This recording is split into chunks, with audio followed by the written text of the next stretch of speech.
Oi, gente, boa tarde. Bom, meu nome é Aline Sakaemura e hoje a gente vai começar nosso primeiro episódio do Café com Terapia. Eu vou convidar a Fabíola. Oi, Oi, boa Aline. tarde, tudo bem? Tudo, e você, como Também está? estou bem. Gente, hoje a Fabíola tá de aniversário. Parabéns para ela, muitas felicidades na sua vida, tudo de melhor sempre. Você é uma pessoa iluminada, que você continue assim. Você merece toda a felicidade desse mundo. E obrigada Obrigada. por mesmo no seu aniversário a gente conseguir fazer a live.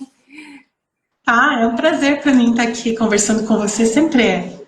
Sempre temos muitas ideias e muitas coisas fluem quando estamos juntas, né? É sempre um prazer. O prazer é meu. E foi daí que nasceu essa ideia do café com terapia, né, Fabiola? As nossas conversas sempre, E, a gente vai falando, nossa, dá para fazer muito conteúdo com tudo que a gente conversa. E vamos iniciar o sim, café com terapia com um tema tão importante, tão falado, tão. E eu acho assim, pesquisando, né, para agregar ainda mais com a análise corporal, eu percebi que a ansiedade ela precisa ser um pouco desmistificada, porque ela tem um peso sim. muito grande. Oi, Fê, boa tarde. E como é para Temos você, aí uma Fabiola? temos uma aliada do GPS aqui também, a Ah, Rose. oi, Bem-vinda, Rose. Rose. Então, o que você chegou a qual conclusão aí com as suas pesquisas sobre ansiedade na tua área Então, uma coisa que recentes? me impressionou bastante foi descobrir que a ansiedade ela é um mecanismo de defesa e não uma emoção. Então, ali explicando, né, a diferença, a emoção ela é um pouco mais racional, o mecanismo de defesa ele é quase que automático. Ele vem e às vezes você não consegue nem entender, controlar, ele simplesmente vem. E ela é um mecanismo de defesa em relação ao desconhecido. Então a gente só sente ansiedade se a gente não estiver preparado, se a gente nunca fez, se a gente não conhece. Então, e isso me surpreendeu bastante, porque eu nunca tinha olhado para a ansiedade com esse olhar. Eu sempre achei que a ansiedade ela era uma emoção presente, porque realmente vem todas aquelas sensações, né? Palpita o coração, dá uma ansiedade, dá um desespero, isso e aquilo. Só que quando você desmistifica, assim, você entende, cara, é só um mecanismo de defesa, porque é como se a sua mente, vamos pensar assim, vem algo novo, a sua mente ela entra em estado de alerta. É como se você tivesse que se preparar para a luta, só que nem sempre vai ser uma luta. Só que vem aquilo, você precisa se preparar, então se prepara. Só que como é desconhecido, você nem sabe às vezes pelo que você está se preparando. E daí vai virando uma confusão maior. Foi isso que eu pesquisando assim foi o que eu entendi. Não sei se faz assim, se faz sentido dentro da psicologia, se dá para encaixar, Isso. mas eu achei bem interessante desmistificar isso, né? Que a ansiedade ela não é algo assim, um bicho de sete cabeças tão grande, né? Não, não, e a emoção que está por trás da ansiedade geralmente é o medo. É o medo do desconhecido, é o medo daquilo que está por vir. Que uma certa ansiedade é bem-vinda na nossa vida.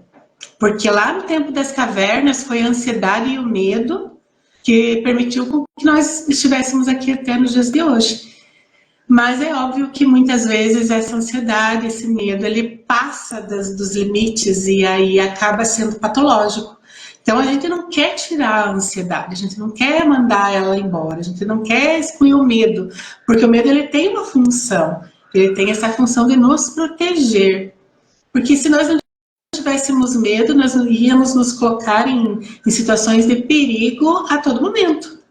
Então, esse medo ele vem para nos proteger. E aí, quando ele se torna excessivo, quando impede você de viver, quando ele está te prejudicando na tua vida, aí sim a gente precisa pensar em estratégias para trabalhar com esse medo, com essa ansiedade. Que É mais ou menos isso. interessante, então, é como se fossem bem o mecanismo de defesa com a emoção por trás do medo, mas sempre E relacionado a uma novidade, né? O que a sua mente tá, por Sim. exemplo, se a sua mente está acostumada já com aquilo, você não vai ter ansiedade, mesmo que seja algo ruim. Você já está acostumado a vivenciar aquilo. Então, vamos pensar assim, veja se faz sentido o que veio na minha cabeça agora. Por exemplo, eu sou acostumada a sofrer muito na minha vida. Aí eu começo a ter uma vida Uhum. leve. Vou ter uma tendência maior a sentir mais ansiedade, porque esse desconhecido parece que vai me colocar em perigo. Porque o meu normal é problema, é dificuldade, é peso. Faz sentido essa construção também? Faz, faz sentido e nós somos muito movidos a hábitos. E quando você vive muito tempo numa situação de estresse, de perigo, de que parece que algo vai acontecer o tempo todo, você se acostuma a viver naquele ritmo. E aí quando tudo acalma, aí essa ansiedade ela vem como se tivesse esperando que algo ruim voltasse a acontecer. Né? Uhum. Então você vive naquele estado, pode ser que isso aconteça, né? Não quer dizer que isso aconteça com todas as pessoas, mas algumas pessoas falam, nossa, mas eu não tenho do que me queixar. A minha vida tá toda boa, eu tô bem, eu tenho pessoas boas do meu lado. Hoje está tudo bem, mas eu ainda sofro de ansiedade, né? Porque ainda ela está acostumada com aquele ritmo que veio lá de trás, né? E essas sensações, esse ritmo de vida, ela traz com ela, mesmo que no momento esteja tudo bem. E Se fica será mais essa confortável pergunta? vivendo o caos, né? Porque é Fica mais mais confortável. porque a mente Como esse caos. conhece aquele lugar. Como esse caos é conhecido, como traz certa conforto, a tendência é que ela busque isso novamente, porque ali ela é um local conhecido. E quando está tudo tranquilo, tá aí agora, o que é que eu faço, né? Aí Como vira. é que vai ser a minha vida se não tem com o que me preocupar, Então, né? fica meio que assim, não tem como arrancar a ansiedade e medo, mas não pode deixar eles falando sozinhos só, né? Você precisa dar um contexto para aquilo, né? Para entender se aquilo Sim, realmente é um perigo ou se é só o seu mecanismo de defesa se manifestando. Ó, você tá correndo um perigo, mas será que esse perigo é real? Será que não é? Só que a gente não, normalmente a gente não vai para esse lugar, né? Será que isso é real? Será que a gente não conversa, né, com a nossa ansiedade, não faz essas questões. A gente simplesmente, eu tô ansiosa, meu Deus, o que eu faço? E você vai para um lugar de desespero, ao invés de ir para um lugar de, não, deixa eu ver o que eu faço com isso. sim. Você pensa como a cabeça de uma pessoa que morava lá no tempo das cavernas, né? Então ele saía da toca ali, do lugar que ele estava seguro, para ir buscar alimento para a família. E ali não sabia o que ia encontrar, de repente encontrava predadores. E aí, rapidamente, né, esse já saía com medo, rapidamente precisaria pensar se ia enfrentar aquele predador, ou, né, para buscar a caça, ou se iria fugir. Ele tinha essas duas opções, ou enfrentava ou fugia. Hoje, nós também temos essas duas reações quando nós estamos com medo. Ou nós enfrentamos a situação, ou nós fugimos, né? Só que antigamente, quando passava por essas situações de estresse, lá no tempo das cavernas, é, quando voltava para a caverna, quando a pessoa passava por aquilo e voltava para a caverna, ela já se sentia segura de novo. E aquele estresse, aquele medo, aquela ansiedade durava pouco tempo, né? E aí só iria fazer de novo daqui ali uns 2, 3 dias, enfim, o resto do tempo estava seguro. E hoje em dia nós temos as mesmas sensações daquele perigo que passava lá, porque o nosso DNA continua o mesmo, de lá para cá não mudou nada. Então a gente tem as mesmas sensações de perigo, mas muitas vezes esse perigo não é real. Esse perigo é um perigo imaginário que talvez nunca aconteça. E as E as motivações, mesmas sensações. Continuam porque com as mesmas sensações. trazendo para os dias de hoje, a gente consegue ver que a ansiedade ela cresceu e hoje em dia, sim, ela ganhou uma proporção muito maior por conta do mundo digital. Que eu acredito assim, a internet ela deu acesso, né, a informações o tempo todo. Então a gente é bombardeado de informações o tempo todo. Nem sempre boas informações corretas, nem sempre, mas também tem as boas informações ali no meio. E a gente cresce Uhum. escutando muito, porque talvez as nossas, se a gente for pensar em gerações, as nossas mães, nossos pais passaram por determinado tipo de perigo. Quando a gente cresceu ali ao redor, a gente foi escutando sobre aqueles perigos que eles passaram. Não necessariamente hoje a gente corre os mesmos perigos, por exemplo, se os pais que cresceram na ditadura, até hoje tem muita gente que tem medo de guardar dinheiro no banco, porque pode vir um político e tirar de novo todo aquele dinheiro. Então, e aí a gente cresce escutando aquilo, e às vezes a gente acaba reproduzindo esse medo, e a gente nem passou por isso, mas de tanto que a gente foi escutando, a nossa mente foi guardando aquilo como se aquilo fosse real pra gente também. E talvez coloque a gente nessa sensação, né? Ó, isso é um risco, porque eu já escutei alguém falar, e normalmente, assim, eu falo os pais porque é os que estão mais próximos, né? Quando a gente está desenvolvendo. Mas eu escutei alguém falar que isso era perigoso. Tanto, às vezes até a gente deixa de fazer uma coisa, por exemplo, a gente vai fazer tal viagem, a gente vai observando quem já foi, quem já foi, quem já foi. Aí a gente começa a olhar lá, não, essa pessoa passou por isso, essa pessoa passou por aquilo. Aí a gente vem como se aquilo fosse acontecer com a gente também. Vai meio que guardando, né? E você veja que não tem risco nenhum nesse momento de ninguém tirar dinheiro. Nesse momento está tudo tranquilo. Mas porque alguém, esse medo também pode ser aprendido, né? Às vezes é da nossa vivência, mas muitas vezes ele é aprendido. E nós aprendemos com alguém que aquilo é perigoso. E nós vivemos nesse medo, vivemos nesse perigo sem ser um risco real. Lógico que pode acontecer algum dia, é óbvio que pode. Possivelmente no futuro pode ser que aconteça novamente. Mas nesse momento que nós estamos vivendo, esse perigo não existe. E nós vivemos como se esse medo fosse, como se esse fato fosse real, né? E eu acredito que também. Aí, essa ansiedade está sendo o nosso mal do século, porque tudo é perigoso. E esse risco, muitas vezes, é um risco emocional, é um risco que não é um risco que vai te causar danos materiais, danos de vida, né? A maior parte desses riscos agora estão causando danos emocionais, porque nós vivemos em outra época. Mas esse risco real, né, muitas vezes não existe. 90%, 95% das vezes é um risco imaginário. E às vezes é proteção, né? Porque vamos pensar assim, às vezes até a gente pensa isso. Doeu em mim, não quero que doa em quem eu amo. Mas não necessariamente aquela pessoa vai passar pelas mesmas experiências que você, mas dá a sensação de que você precisa proteger aquilo. Às vezes a gente fica falando, às vezes até a gente vai dar um conselho pensando que a gente está ajudando, mas na verdade a gente pode estar alimentando ainda mais. Porque eu acredito muito que a mente cria e cocria. Então eu acho que acontece primeiro dentro da mente para depois acontecer fora. Então, às vezes, o seu medo daquilo acontecer pode atrair aquilo, porque você já começa a se comportar como se aquilo estivesse acontecendo realmente. E daí, num coletivo, todo mundo com medo da mesma coisa, você aumenta ainda mais a chance, porque vai estar todo mundo agindo inconscientemente, se protegendo daquilo, mas chamando aquilo para acontecer, porque você está se preparando. Vamos pensar assim, você está se preparando para dar errado. Então, inevitavelmente a consequência vai ser dar errado. Pensa que tudo que você coloca foco aumenta, né? Tudo que você olha cresce. Então, se você fica o tempo todo com medo de alguma coisa, a chance de você pegar, por exemplo, uma mulher grávida, ela vai sair na rua, ela só vai ver mulher grávida. É porque tem mais mulheres grávidas que ela engravidou? Obviamente que não, é a mesma quantidade. Mas o foco dela tá em ser mãe e na gestação, então aquilo vai chamar a atenção mais dela. Aí quando você está focada nessa dor, no medo, na ansiedade, medo que coisas aconteçam, você vai selecionar dentre todas as coisas que existem no mundo, justamente aquilo para botar foco, porque é aquilo que você está focado naquele momento.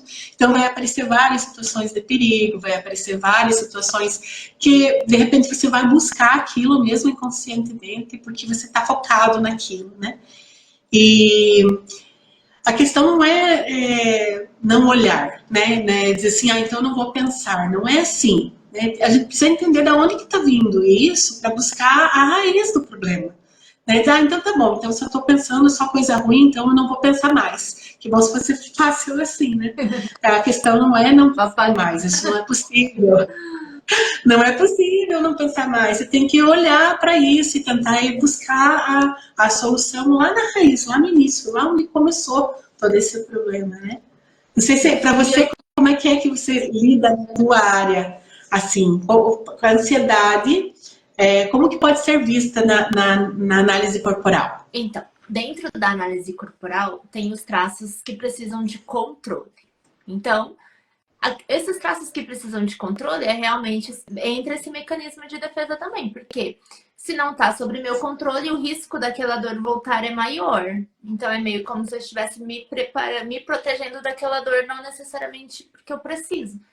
Quando eu tento controlar o que não está sob meu controle, o resultado sempre é frustração, porque controlar o outro, e normalmente isso tem a ver com o outro. O que eu controlo? Eu e as minhas decisões.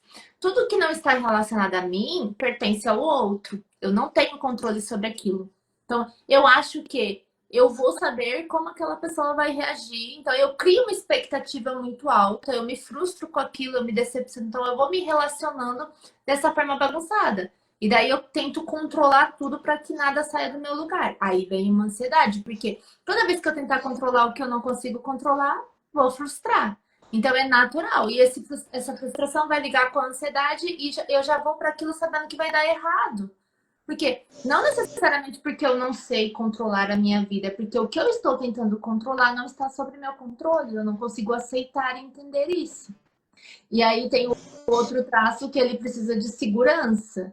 Só que a segurança só vem depois de ter feito. Então, então se eu nunca fiz, como é que eu vou saber que na hora que eu fazer vai dar certo, né? Então, é como se eu tivesse que ter uma garantia de certeza, e não necessariamente. A gente nunca vai ter certeza.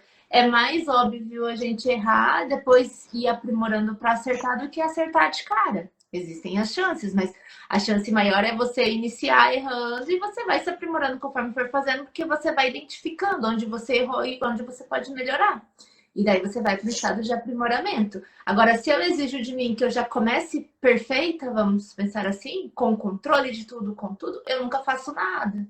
E daí eu só me preparo, na hora de entregar eu pulo fora, porque bate ansiedade, bate desespero, bate medo, bate tudo. E daí eu vou para esse lugar de frustração, Então, esses traços, eles precisam muito, assim, de um controle, de uma segurança. E às vezes ele tá buscando no lugar por conta de...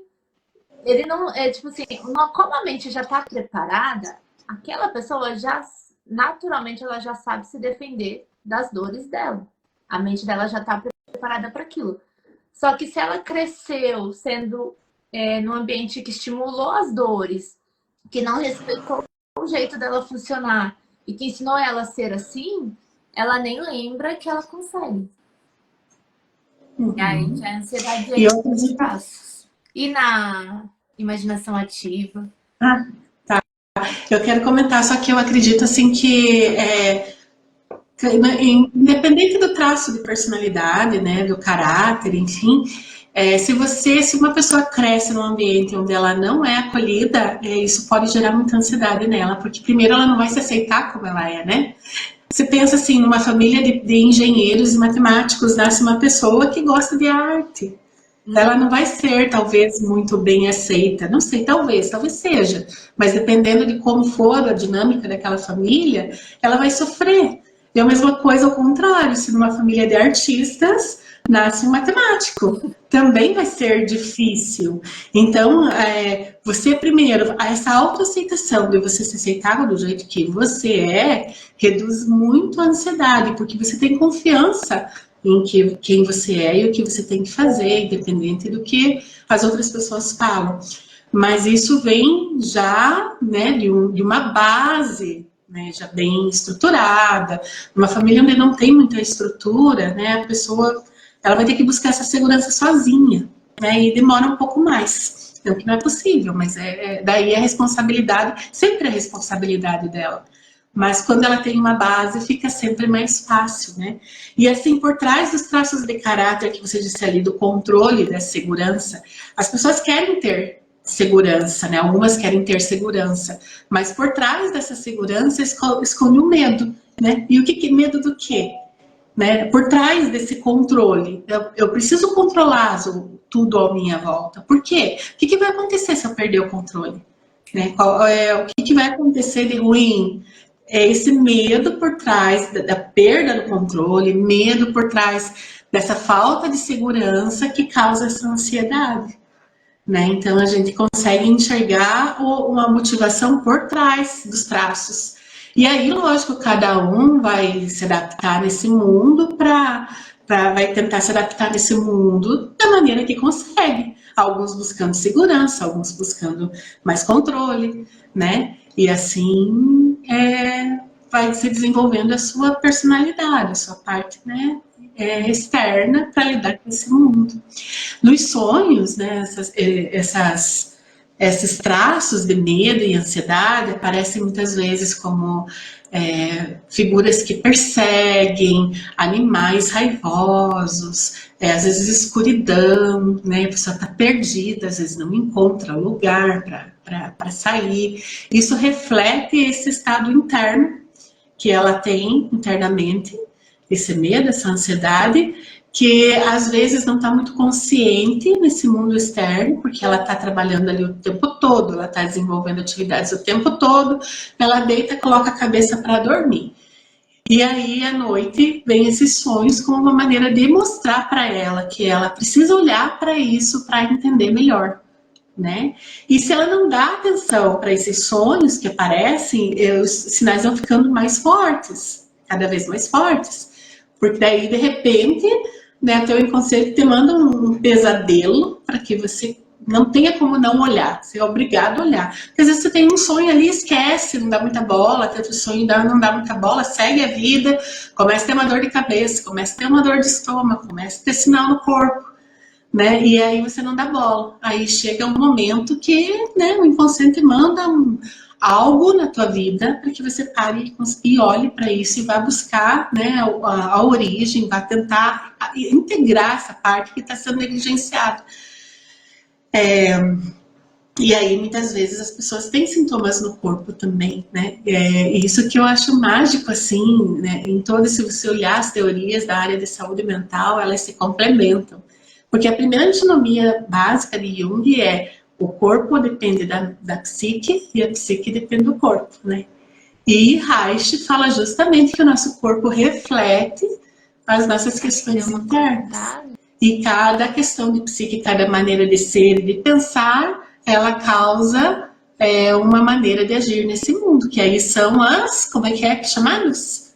Os traços de os caráter. tipos, os traços de caráter, exato. Que aí... Pode terminar. Pode falar.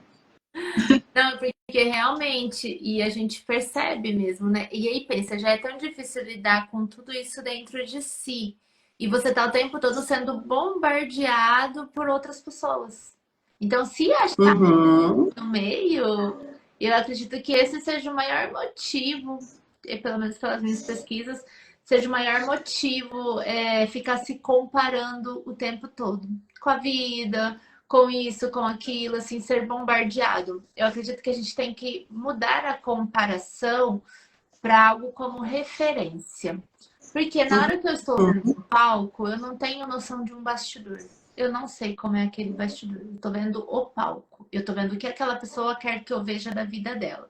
Então a internet, ela traz um pouco disso. E tá errada a pessoa? Não, ela construiu, ela demorou, ela quer mais aplauso mesmo. Agora, eu não posso me colocar naquele lugar de comparação, porque é injusto. É injusto comigo, é injusto com a pessoa, é injusto. O que eu tenho que usar é referência. Se aquela pessoa conseguiu algo que eu também desejo, significa que é possível conseguir. O que eu tenho que fazer de diferente para que eu também atinja esse resultado? Porque aquela pessoa com certeza teve um começo. Então, e aí a ansiedade, ela vem nesse lugar, né? De que eu deveria ser melhor, eu deveria ser melhor. Então, essa autocobrança o tempo todo. E as mídias sociais trazem isso muito mais... Deixa muito mais escancarado. E claro, se a gente usa para o nosso benefício, vira um impulso de crescimento. Se a gente usa para nos punir, né? Porque às vezes esses dias a gente estava conversando no grupo e uma menina que estava tentando fazer uma receita lá falou que ela era burra por não conseguir fazer, sabe? E da onde que ela aprendeu? Por que que ela não pode errar? Por que que ela é burra só porque ela não conseguiu fazer uma receita? Por que que ela não pode aprimorar a receita dela, né? Então, da onde que vem esse lugar de que eu tenho que acertar sempre? Por que que eu não posso errar? Por que que o erro é tão julgado, né? Por que que a perfeição é tão necessária? Sendo que a perfeição, ela é utopia. No mundo globalizado, todo dia nasce uma coisa mais perfeita que a outra. Se a gente for tentar alcançar uma perfeição, vai morrer tentando. E o Cortella ele até fala, né? Perfeito é quem já morreu, porque não tem mais para onde ir. Porque o ser humano ele está sempre em aperfeiçoamento. Então, se perfeito é algo completo, é quando eu morro, eu acabei, estou completa. Enquanto eu estou me construindo, eu estou vivendo, eu estou passando por experiências, não tem como eu ser completa. E são projeções, né? Porque as nossas relações são projeções. Nós tendemos a projetar na outra pessoa aspectos nossos. E aí, se eu falo para outra pessoa e julgo ela, na verdade, eu estou falando de aspectos meus, né? De como eu vejo o mundo, né? E assim nós estamos nesse mundo assim que é tanta mistura, a gente se mistura tanto com esse mundo externo, sem saber exatamente o que nós somos, e aí nós confundimos o que é nosso, o que é do outro, e falamos de outras coisas, outras pessoas, outras situações, como se fossem nossas. E o nosso processo de se tornar único, ele começa justamente em um momento que algo acontece na tua vida. Pode ser algo interno, né? Algum clique, algum insight, algo que te causou alguma dor muito grande, alguma percepção.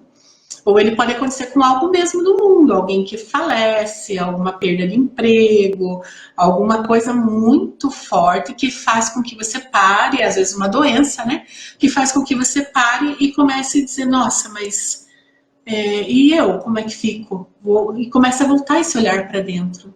E aí começa o teu processo de evolução, teu processo de individuação, que é se tornar uma pessoa individualizada, não individual separada, mas que sabe quem exatamente ela é. Uhum. E quando a pessoa não começa esse processo, a tendência é que ela se compare mesmo com os outros, né? Porque, eu tenho que ser igual a fulana, aí você vai fazer igual a ela.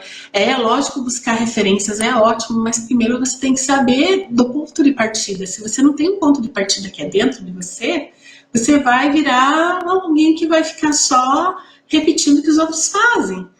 Né? O importante é você saber quem você é e pegar essas referências e trazer para você. E não simplesmente você ir até, né?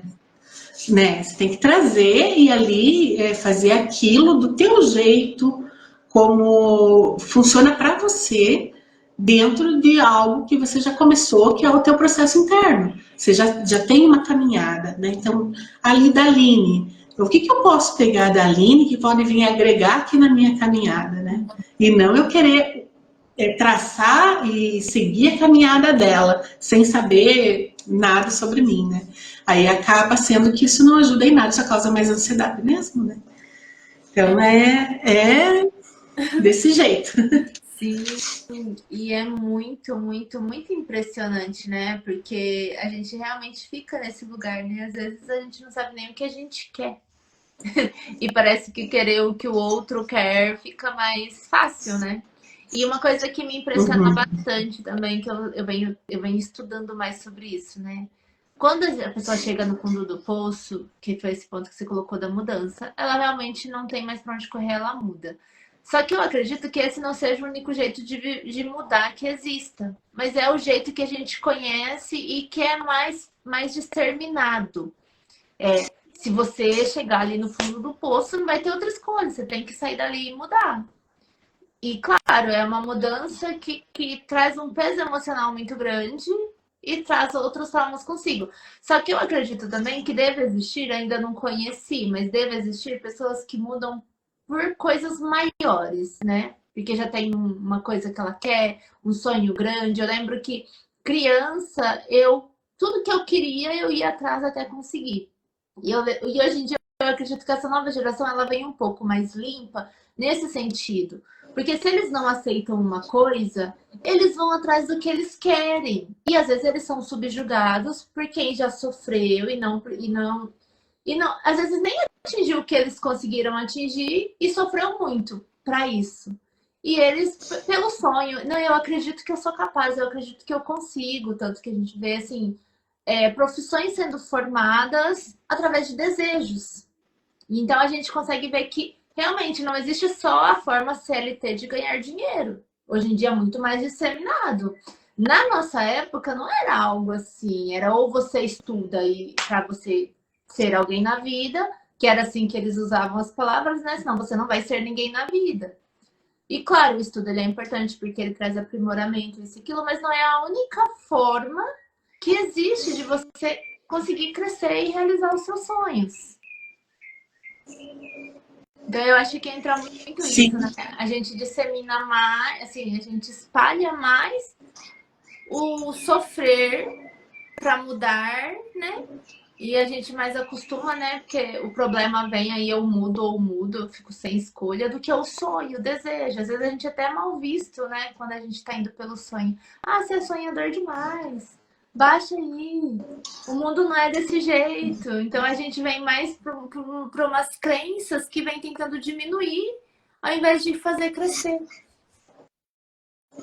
O que que eu acredito, né? Eu acredito disso que você está falando, que as pessoas, a maior parte delas não começaram esse processo de evolução delas. Elas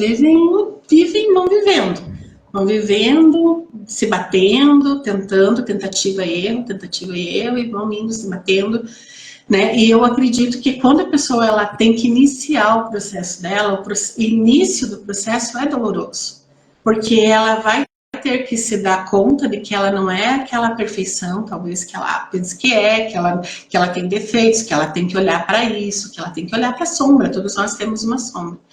E talvez esse começo seja um pouco mais dolorido para algumas pessoas, né?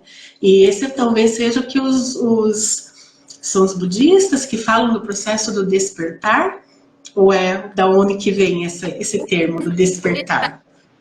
No budismo, o que eu acho muito legal é que, assim, eles falam que Buda não é um ser fora de si, né? É um estado de espírito. Então, qualquer um pode ser Buda, não é algo exclusivo de uma pessoa só. Se você atingir um nível de sabedoria avançado, você pode estar no estado de Buda, só que é um estado. Você não vai ficar ali para sempre.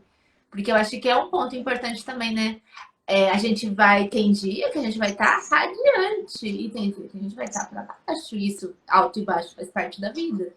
Uhum. Eu não sei como é que é o início desse despertar, desse processo, né? Cada teoria fala com um nome, mas no fim é esse início, né? O início é sofrimento. A gente vê nos filmes, né? Karate Kid, sei lá, aqueles filmes mais clássicos, né? Que para início a pessoa tem um mentor. Primeiro ela quebra a cabeça, daí ela foge, depois ela volta e resolve enfrentar e tem um mentor que vai ali, vai ajudando até o desenvolvimento. Né? Na nossa vida, acredito que seja assim também. Nós temos esse momento de, de quebrar a cara, de se dar conta com algumas coisas, de repente você olhar para aquilo de uma maneira diferente que te causa um desconforto, e aí você vai em busca dessa mudança. Acho que mesmo quando a pessoa busca um sonho, ela se olha nesse momento com algum certo desconforto, né? O sonhar também tá bom, mas eu tenho algo que poderia, né, me sentir melhor, né? Não que seja um desconforto ruim, mas se a gente pegasse uma régua, quanto mais para um lado fosse maior sofrimento e para cá menor sofrimento, eu acho que talvez a busca do sonho seja esse lado do menor sofrimento, que seja só um desconforto, uma coisa que poderia ser melhor. Mas eu acredito sim que existe um confronto com algo que você não quer para você naquele momento. Eu vou buscar um sonho, por quê? Porque eu sei que eu posso mais, né? Eu sei que eu sou capaz. A minha capacidade, ela é muito além do que eu tenho hoje. Então, essa vida que eu tenho hoje, ela me causa um certo desconforto. Então, eu vou atrás do meu sonho. Né? Então, essa é a minha visão. Eu não sei como é que você percebe essa Sim, faz situação, bastante sentido, porque mas eu não aceito, né? E daí eu preciso mudar, e daí eu vou para aquele lugar onde tem mais, né? Então é uma coisa mais.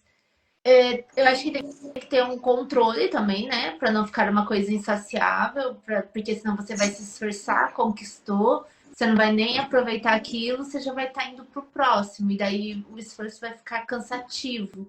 Mas se você faz o ciclo, eu acho que acredito que é um ciclo, né? O desejo, o preparo, a conseguir a conquista, a comemoração, porque eu acho que essa parte que a gente vem pulando bastante, né?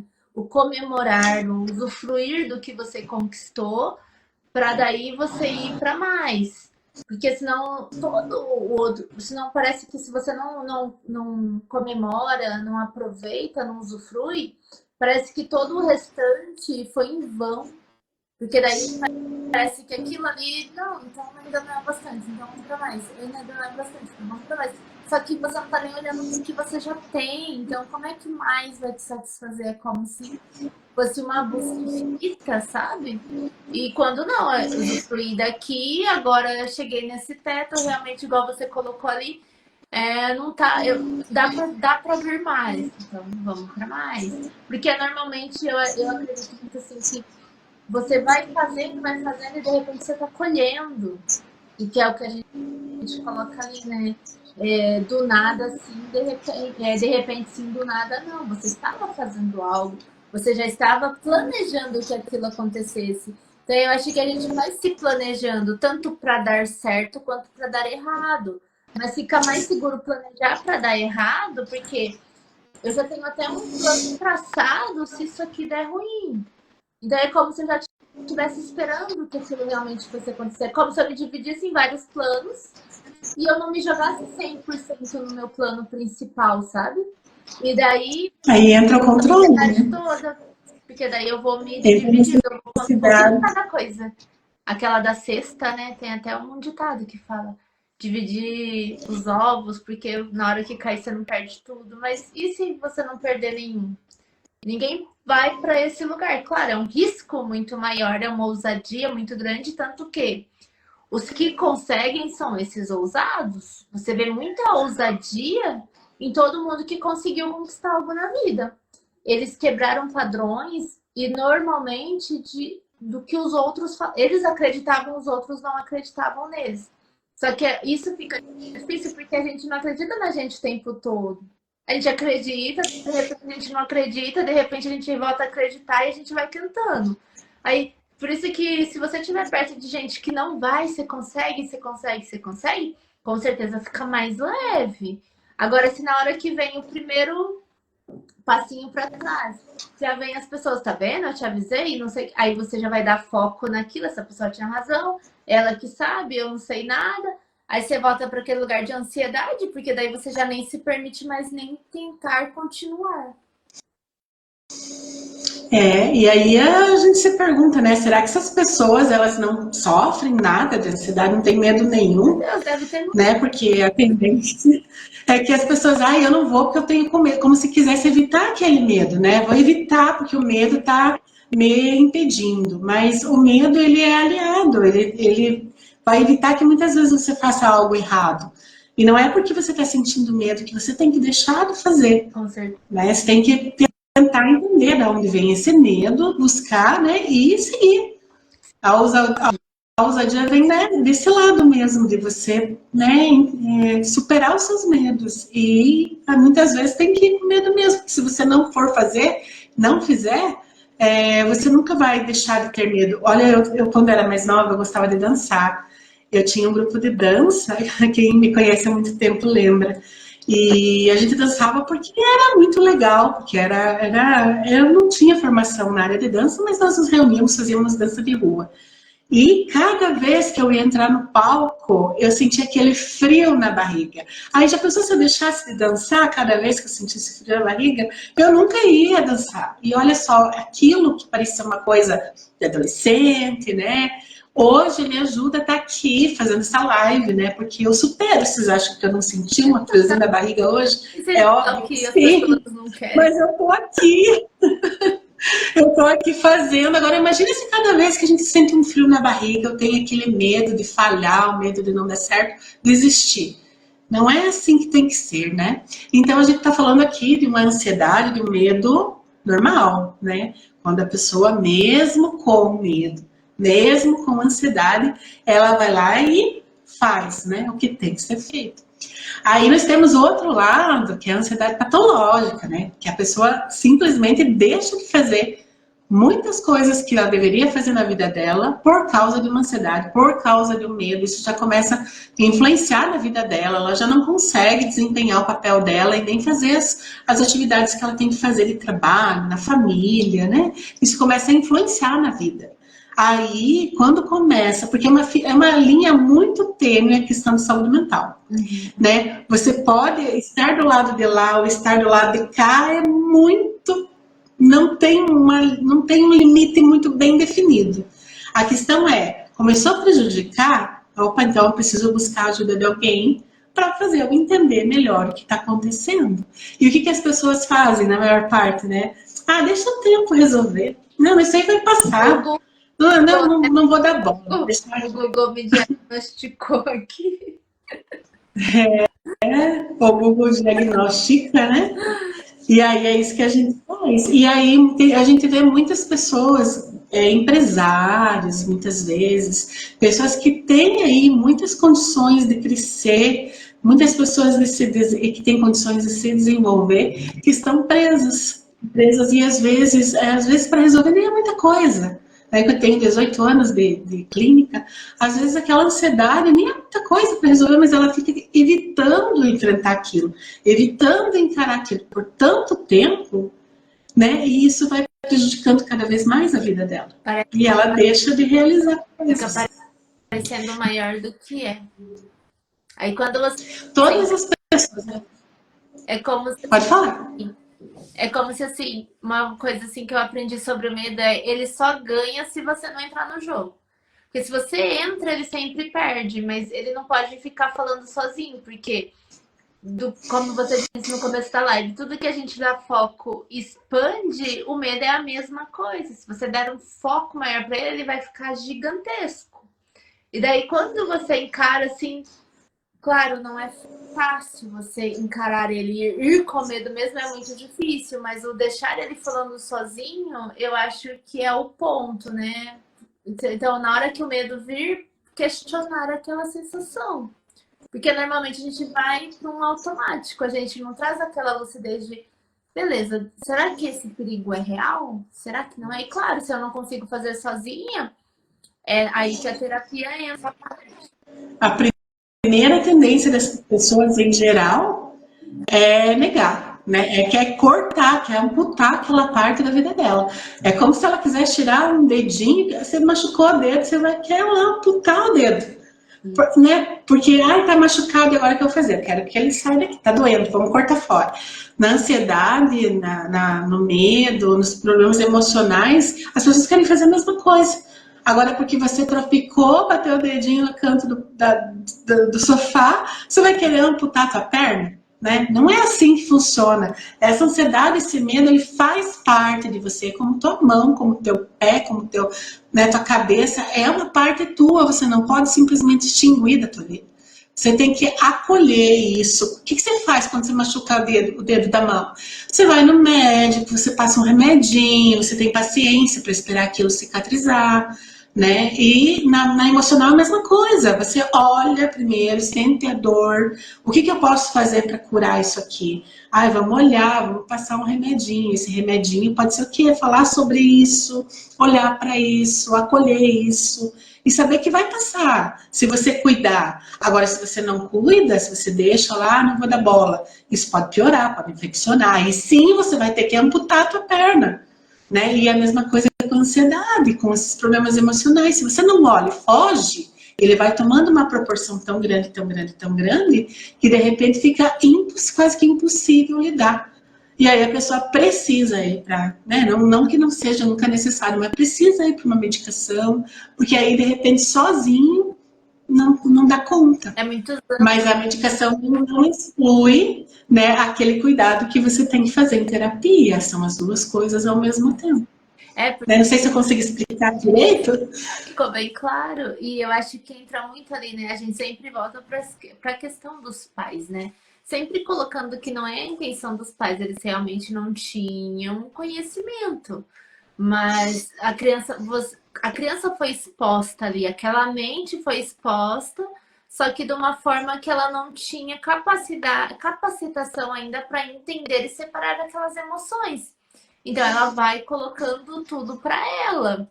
Então, se ela costuma fugir, é porque normalmente ela tinha que resolver muita treta ali quando ela era criança. E aí ela acha que agora, se ela for resolver, vai vir aquela mesma turbilhão. Porque eu, criança, eu tenho uma capacidade mental, um nível. Eu, adulto, eu tenho outra. Eu me comparar, não tem como. Agora, eu adulta, na hora que eu passo por aquela experiência novamente, que me traz aquela lembrança daquela sensação da infância, a sensação que dá é que vai se repetir tudo de novo, que eu vou entrar naquele turbilhão de novo, e daí eu vou ficando cada vez mais confusa. Aí a minha mente vai indo para aquele lugar. Eu tenho que me proteger, eu tenho que fugir, que é os adultos que evitam os conflitos, né? Uhum. Mas tudo por querer fugir da dor, né? Por não querer sentir. Sendo que quando você olha para ela, dói mais, mas dói por um período de tempo, como você mesmo falou outro dia, né? Ela vai doer bastante no momento que você olhar para nunca mais doer depois. Nunca mais. Ao invés de você aguentar aquela dor todo dia um pouco, todo dia um pouco, todo dia um pouco, de repente você sente ela, não, eu vou sentir essa dor de uma vez então. Não tem como fugir, eu vou encarar, vamos sentir. E me permito sentir um dia, 2 dias, sei, dependendo do tamanho da dor, né?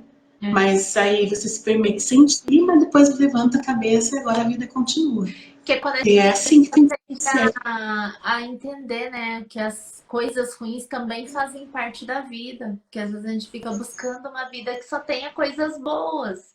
Claro, seria bom, mas as coisas ruins também são necessárias, porque é nas ruins, se eu não ignoro, que eu aprendo como deixar melhor ainda. Então, se eu estou passando por uma dor, se eu sentir aquela dor até o fim, vamos supor assim, um exemplo que eu acho assim, sensacional é a Luísa Sonza. Foi muito criticada, isso e aquilo, mas ela foi lá na Ana Maria Braga e expôs a dor dela. Então, nenhum homem mais vai ter coragem de fazer a mesma coisa com ela. Ali ela se protegeu, porque ela já colocou ali. Aqui não, porque qualquer cara que for ruim, pensar em trair ela ou alguma coisa assim, vai pensar 10 vezes antes, porque ele corre um risco muito grande de ser exposto de novo. Então ali ela estava se protegendo para que aquilo não voltasse a acontecer com ela. Tanto que hoje ela tem um relacionamento saudável. Só que o fato dela ter ido lá se expor jogou tantos comentários e tantas opiniões em cima. Só ela sabe a coragem que ela teve que ter, tudo que ela teve que fazer para ir lá se expor dessa maneira. Mas o tanto que aquilo foi útil para ela e tanto que aquilo foi por ela e para ela. E tanto que só ela entende o porquê ela fez aquilo. E cada um que olhar para aquela situação vai olhar com o próprio sentimento. Eu não faria, eu não teria coragem. Mas será que se você estivesse passando por aquela situação e tivesse aquela visibilidade, não teria coragem mesmo? Talvez ela cansou, né? Não seja o primeiro que fez isso com ela. Então, quando ela botou um ponto final ali, é para nunca mais. Então, ela se permitir, né, encarar toda essa ansiedade, esse medo e a repercussão depois também. Porque quando a gente está na internet, quando a gente está na mídia, a gente é exposto às pessoas que têm muitas dores. E esses assuntos em cada um vai entrar de um jeito. Então, quando eu não tenho um conhecimento psicológico, um conhecimento da mente, eu não entendo que o que eu estou falando, o que a pessoa está sentindo não é sobre o que eu estou falando, é sobre o que ela passou na vida dela. Isso. E a Luísa Sonza, falando, dar o exemplo dela, usando já que você falou, né? Ela já foi muito criticada desde o tempo que ela namorava com o Whindersson, que ela era casada com o Whindersson, né? Então, eu vejo ela como um exemplo de usar as críticas a favor dela. Ao invés dela ter desistido da carreira, de ter fugido da TV, se escondido e tido crises de ansiedade, ela encarou isso. Ela foi diferente. Ela em nenhum momento deixou de fazer o que ela tinha que fazer. Ela aguentou todas as críticas. E hoje, quando ela passou por uma situação complicada, ela teve força suficiente para se posicionar. Porque essa situação que ela passou no passado, ela soube usar a seu favor. e transformou isso em força. E essa é a nossa dificuldade, de transformar o que nós passamos em força. Né? Geralmente as pessoas têm a tendência de querer fugir, ao invés de pegar isso para si, transformar e devolver de uma maneira mais saudável, né? Então eu achei bem pertinente esse exemplo mesmo. Né? E quantas vezes que nós fazemos isso, né? Assim, falando com a maior empatia, porque olhando para mim, quantas vezes também eu precisava, né, acolher algumas coisas e às vezes eu não tive força naquele momento para fazer, né? E a gente não é forte o tempo todo, às vezes precisa se perdoar em alguns momentos, né? Mas isso acontece com todo mundo, mas a gente tem que ter esse pensamento, essa maneira de viver, de que sempre buscar enfrentar ao invés de fugir. Sempre que for possível. Aí o nosso ego tem que estar fortalecido, né? A gente tem que estar fortalecido por fora, para aguentar o tranco por dentro. Né? A gente Também. não vai acertar sempre, né? Então a gente tem que aceitar isso na gente. Vai ter vezes que eu vou errar, e daí eu tenho o quê? Eu tenho que primeiro eu vou lidar com as consequências. Eu sozinha já vou ter que lidar com as consequências do meu erro, porque dependendo do que eu fizer, vai trazer uma consequência diferente. Eu já vou ter que aguentar a consequência, e depois eu vou ter que, se eu precisar me retratar, eu vou precisar me retratar, igual a cadeirada do Datena lá, que foi um assunto bem polêmico, mas traz também aquilo, né? Foi tanta emoção que ele reagiu, agiu por impulso ali, e com certeza aquilo repercutiu. Em quem não gosta do Marçal, que ótimo, que ótimo, que bom que ele levou a cadeirada. Em quem gosta, então cada um que sentiu do jeito que tinha dentro de si sobre aquela pessoa. E só o Datena sabe porque ele precisou fazer aquilo. Mas também só ele sabe a consequência que aquilo vai gerar para ele. Ali pode ter sido um fator decisivo se ele ganha ou perde a eleição ou alguma coisa assim. E depois ele vai ter que colher a consequência disso. Ele sozinho já tem que lidar com esse. Vamos pensar assim. Ele sozinho já vai ter que lidar com esse fato da consequência. E ainda tem um monte de pessoas querendo castigar ele em cima. Então, o quanto fica cruel, é como se a gente estivesse sendo apedrejando mesmo. Eu penso assim, olhando, né, a proporção que a internet ganha, é como se a gente pudesse acabar com aquela vida, as pessoas, através das palavras, elas acabariam. Então fica uma falta de empatia e respeito, como se, cara, você não pode errar, mas talvez você naquele lugar faria igual ou até pior. Então, a gente não pode ir para esse lugar de julgamento, né? Só que a gente acaba sendo induzido, conduzido, e vai para esse lugar de estresse também, porque daí a gente pensa, se eu não aceito o erro do outro, como que eu vou aceitar o meu? Fica mais difícil. Fica mais difícil. E é essencial, a principal coisa é nós nos acolhermos do jeito que nós somos, com todos os nossos defeitos, porque são nossos. E pertence a gente. E a ansiedade, assim, trazendo para um resumo, porque vai dar uma hora de live, eu acho que uma hora. O que você acha, Fabíola? A gente nem comentou sobre isso, mas eu acho que uma hora tá ótimo, né? Que já dá para conversar bem sobre tudo. Mas só para a gente fechar assim, o nosso tema era ansiedade como viver com leveza, né? Apesar da ansiedade. E acho que era descomplicado, eu não lembro qual palavra que a gente usou no flyer mais. Mas era alguma coisa assim, né? De trazer a leveza. Resumindo, assim, as suas palavras, para quem tem essa ansiedade toda, e qual são os conselhos que você deixa, Fabíola? Se é um início, né? Se a pessoa acha que dá conta sozinha, as técnicas de respiração são muito eficazes, né? De você parar, fazer a respiração, meditação, né? Aí, se isso não está resolvendo, se você percebe que está sendo já difícil de levar sozinho, está prejudicando a vida, aí sim precisa pensar em buscar alguém para ajudar. Pode ser um terapeuta, pode ser um psicólogo, enfim, as pessoas que sejam capacitadas para fazer isso, né?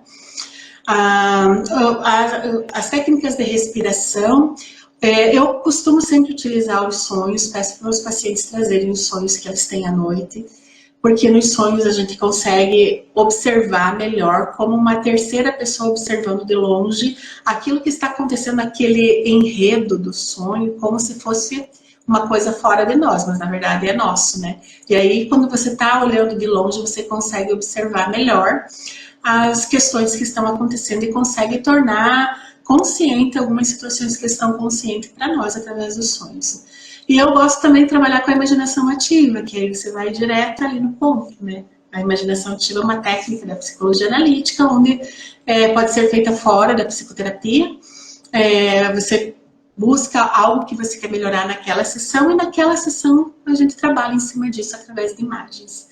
Então, essas são as técnicas que eu posso ofertar, ou que a pessoa pode fazer sozinha. Eu penso que são buscar aprender técnicas de meditação e de respiração. Inclusive, eu tenho uma comunidade, um clube, onde eu tenho lá várias técnicas de controle de ansiedade, como respiração, e, enfim, outras técnicas de trazer a pessoa para o aqui e agora, porque o ansioso fica muito lá na frente, mas para ela voltar para o aqui e agora e poder controlar, né? Você vai controlar aqueles sintomas naquele momento.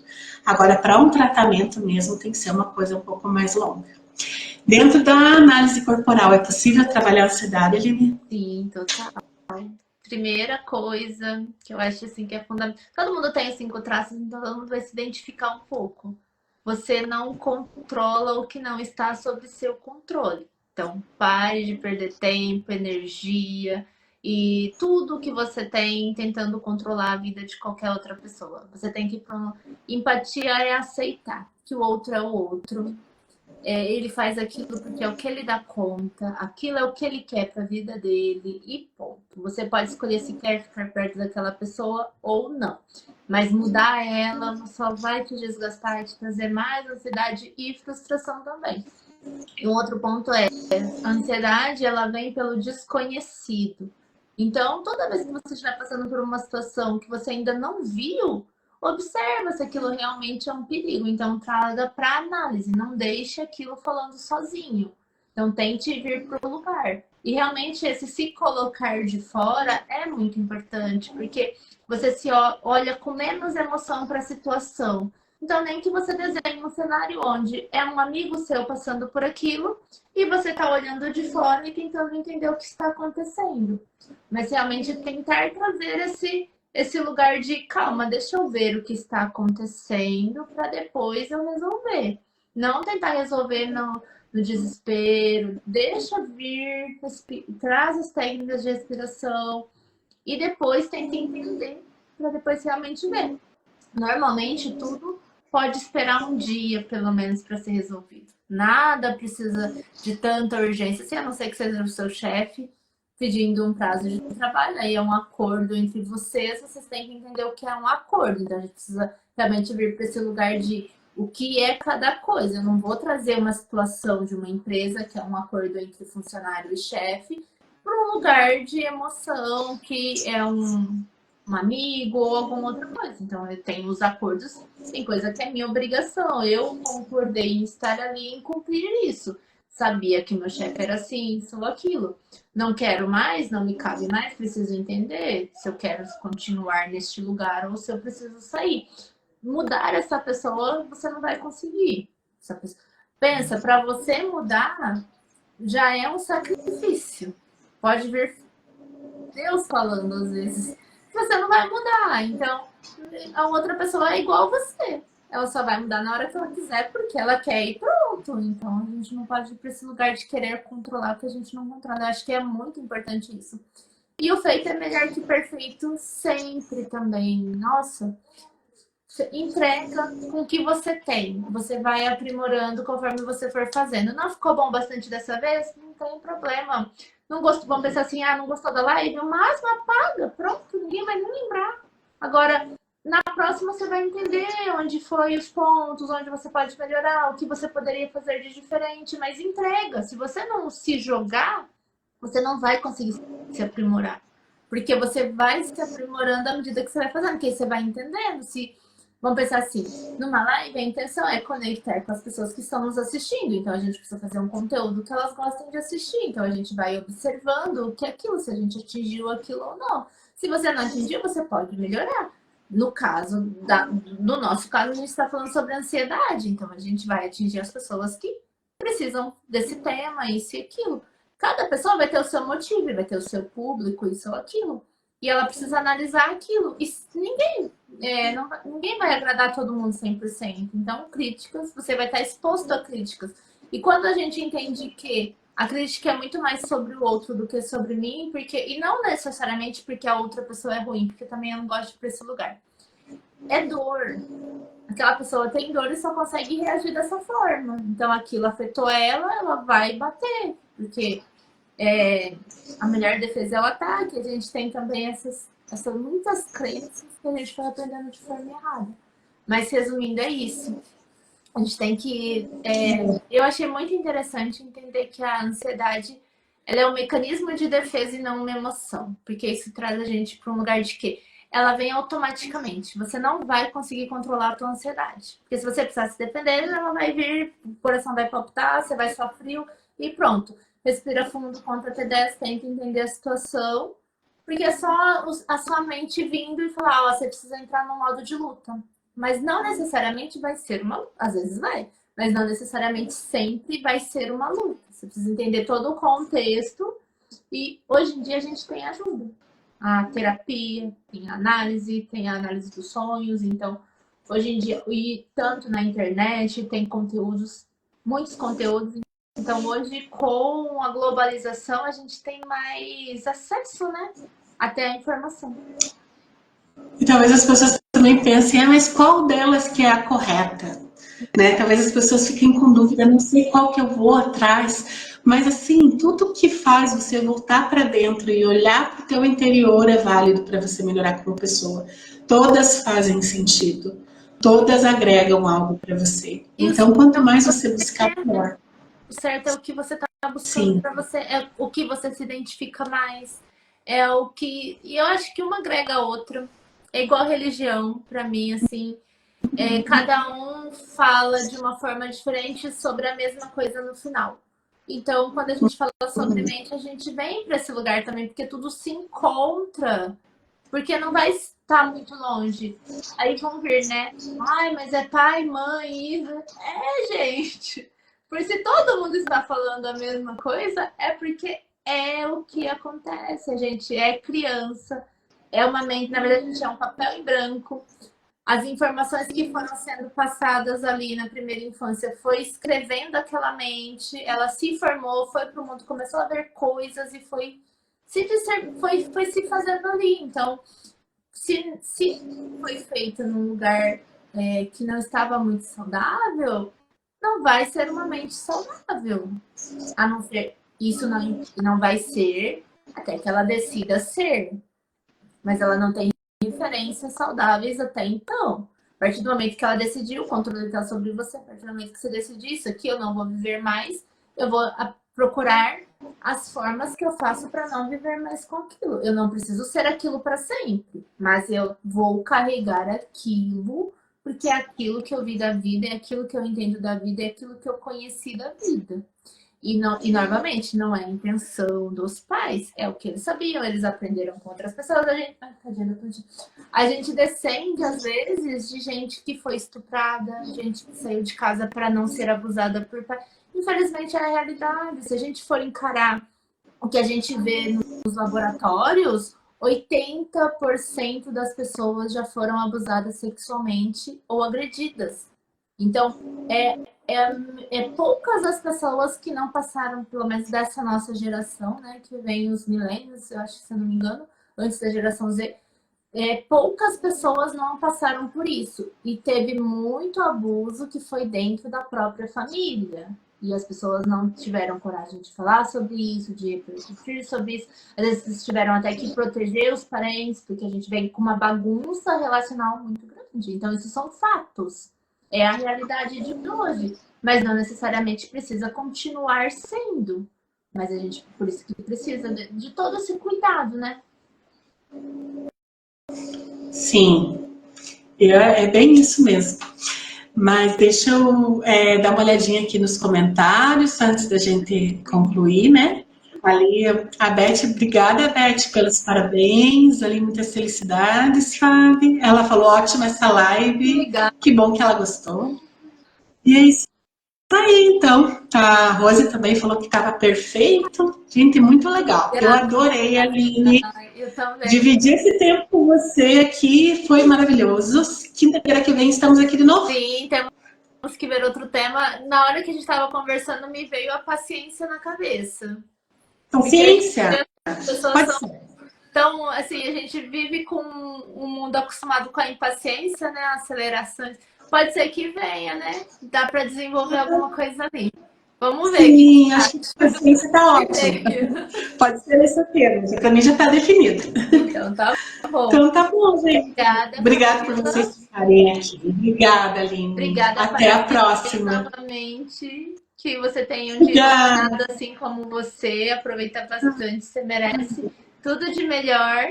Obrigada pela oportunidade, amei estar aqui com você, falando sobre ansiedade, fazendo essa live. Obrigada por todo mundo que esteve aqui com a gente também. E na quinta-feira que vem, então, sobre paciência ou impaciência, paciência, né? Vamos juntar os dois. Paciência até lá. Beijo. Então tá. Beijo, gente.